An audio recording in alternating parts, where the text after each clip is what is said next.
Yo, ready to be flabbergasted by a unique book totally unlike any ever encountered before? Author, lecturer, and philosopher Desh Subba, along with editor, part translator, quotation source R. Michael Fisher, have produced such a book. Trans Philosophism.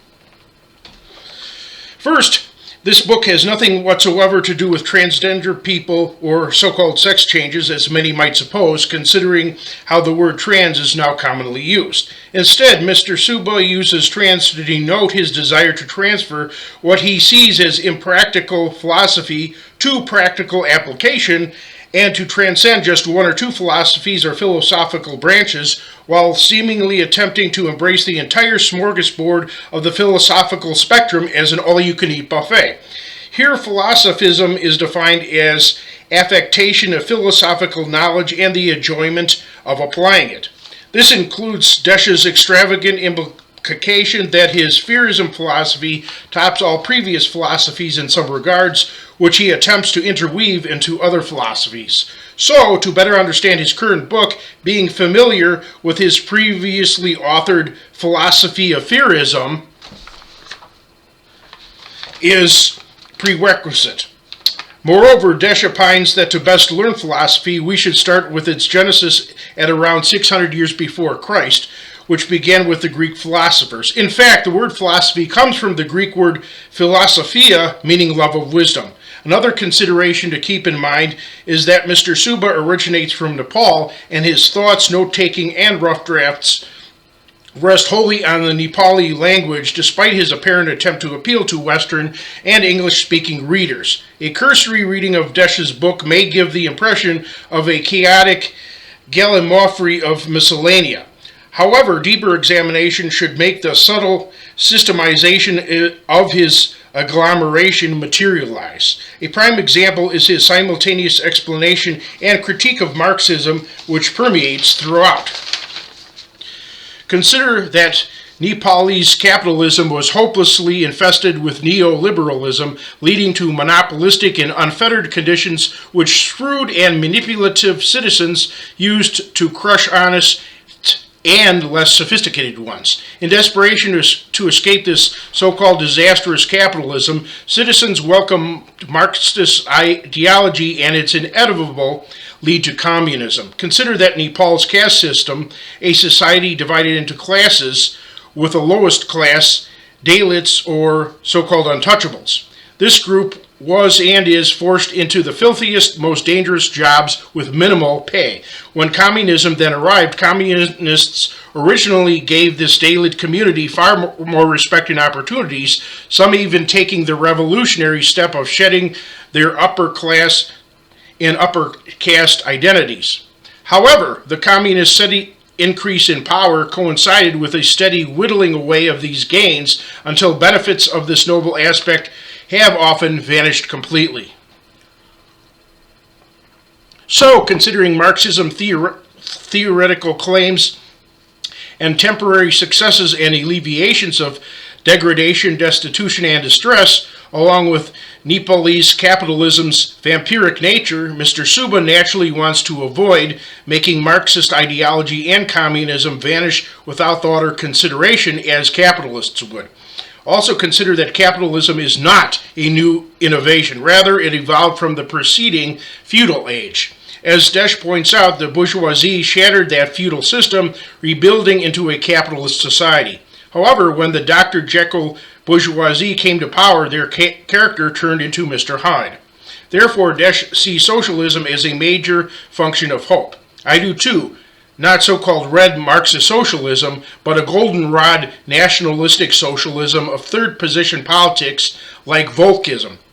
So instead, Desh wants to metamorphosize communism into something else, like beating and polishing the bent rusty sword of oppressive communist governments into shiny plowshares to serve the people. This includes removing Marxist aporia, that is internal contradiction, chief of which is requiring another ruling class, that is big government, to replace the bourgeoisie in order to be implemented instead of being purely classless. It certainly includes infusing Mr. Subba's so-called fear factor, which I prefer to call original and innate self-preservation impulses, which Marxism fails to adequately address. Specifically, he wants to change Marxism's dialectic materialism into so-called fearological materialism. Desh also declares that Marx so-called turned upside down on its head much of Hegel, that is, the guiding principles of the great 18th to 19th century philosopher George Hegel. Also, being a philosopher, Mr. Subba would have been especially impacted by prevailing Marxist ideology, hence why he continues to mentally wrestle with it. This wrestling continues for most of the book. However, don't even entertain the notion that Desh considers political solutions as any universal panacea. For example, he declares that even politics, often materialism, and religion, often idealism, combined are insufficient. In fact, he declares them meaningless unless each applies a theory of subsistence. Another example is Desh's observation that although Hegel gave remarkably valuable insights, he, along with other religious philosophers and theologians, were bewitched by the extreme conclusion that all history was completely ruled by God's divine will. That is, that ideas could not arise without God, and history was predominantly God revealing himself, thus leading to inevitable progress with just a smidgen of man's participation. It should be obvious that continued following of this notion would lead to society's collapse. However, this dogmatism was not birthed by Christianity, but rather by misuse of religion to cope with frightening circumstances by sweeping them under the blanket of vacuous platitudes. Besides, nowhere in Christian scripture does it teach this, despite continued attempts to bend texts to zigzag out of responsibility and avoid the straight and narrow path. Instead, humanity is presented as stewards carte blanche of creation and recipients of the grave consequences of mismanagement. Christianity and Mr. Subba's fearism are compatible and, in my opinion, complementary. He certainly does not consider the sinful fear of cowardice as any basic component. In fact, he insisted it must be eliminated to a large extent, if not obliterated. Consider his novel, The Tribesman's Journey to Fearless. But he also recognizes the exception of the law needing to maintain the threat of terror like Cerberus upon society's potential hooligans, leeches, and predators. For more encompassing considerations, Desh has a whimsical theory of playing cards. In Figure 4, he had spades, swords in medieval Latin decks, as everyday needs or class struggle, clubs, wands in Latin, reminiscent of the Bible's Aaron's rod that budded supernaturally, as religion, diamonds, coins in Latin, as recurring emotions, and hearts, cups in Latin, is fear. Yet later he has diamonds as needs slash class struggle, which is more sensible as it is based around money and wealth. Moreover, he has hearts as the trump suit. Again, Desh uses fear not to denote its common definition as an emotion like any other, but as our inner alarm to maintain subsistence. It can even be non-emotional. Consider that whether our heart beats or not is of primary concern even before birth, which continues endlessly.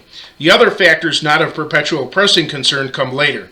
Though everyone admits to everyday physical needs and wants, and many admit to spiritual needs, we must recognize the impact of other people's emotions on us and our emotions on ourselves.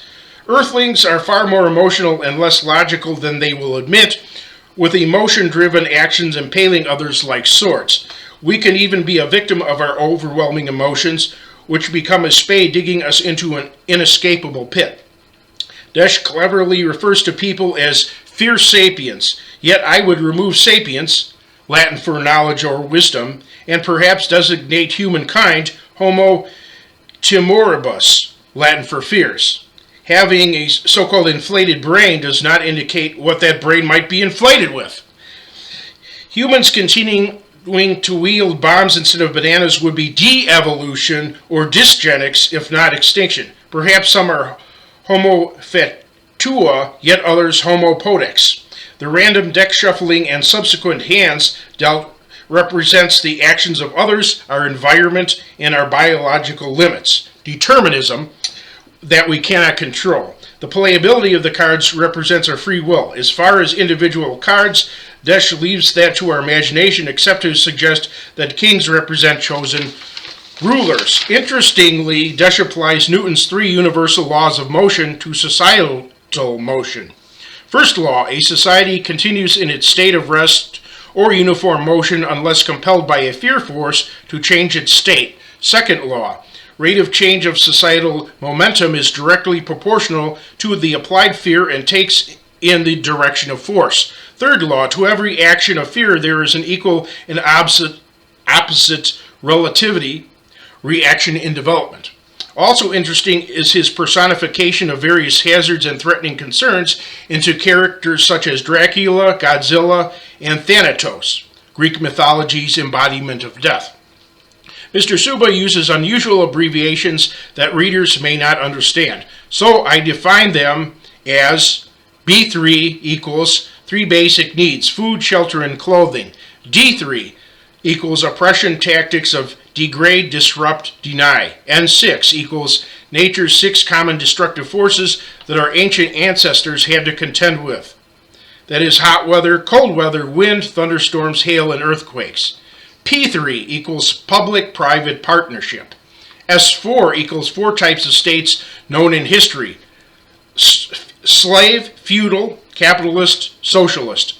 W4 equals 4 oppressed types of workers under the bourgeoisie, that was the ruling class: general working class, peasants or agricultural laborers, proletariat, that is wage earners whose only possession of monetary value is their labor, and so-called laborers, or rather unskilled workers. 5F equals 5 fear or impetus factors: conditional reflexes, environment, incidents, necessities, sense organs. Most extraordinary is Mr. Subba's following outlook. Since Earth was void for ages before the existence of human beings, the place of humans is purely supplementary. Also, Earth would continue even in the absence of human beings. And when humans reproduce, our planet continues to adopt new creatures. He also notes that any excess of humans either causes the extinction of plants and animals or prevents their birth.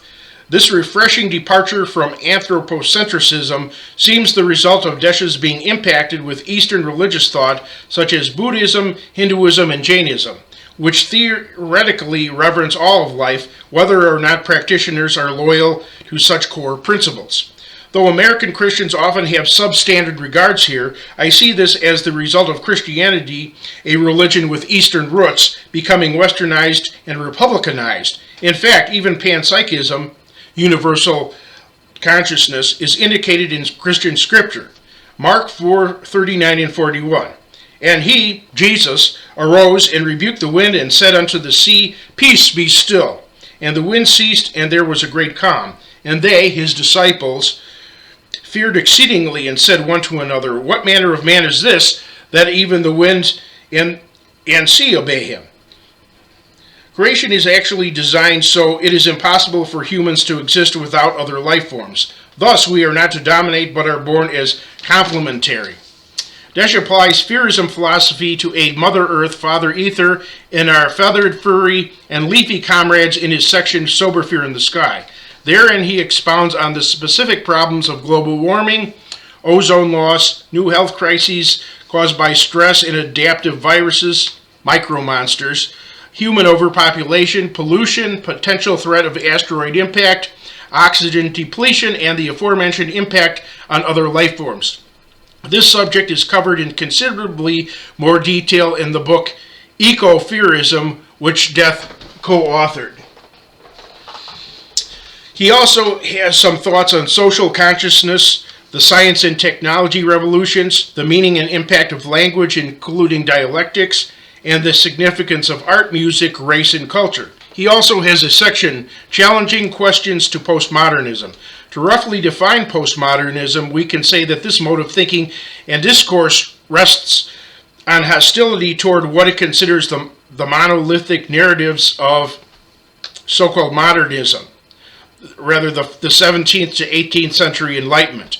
Though the Enlightenment impetus was overly materialistic, it thankfully promoted logic, objective reality, and scientific rigor. This helped defeat old superstitions. But poisonous postmodernism, which mushroomed in the 19th and 20th centuries, introduced relativism, rejection of objective reality and morality, rejection of historical and well-established binary oppositions, and the insane concept of hyper-reality. This is the supposed inability of consciousness to distinguish reality from a simulation, a direct affront to Descartes' cogito ergo sum.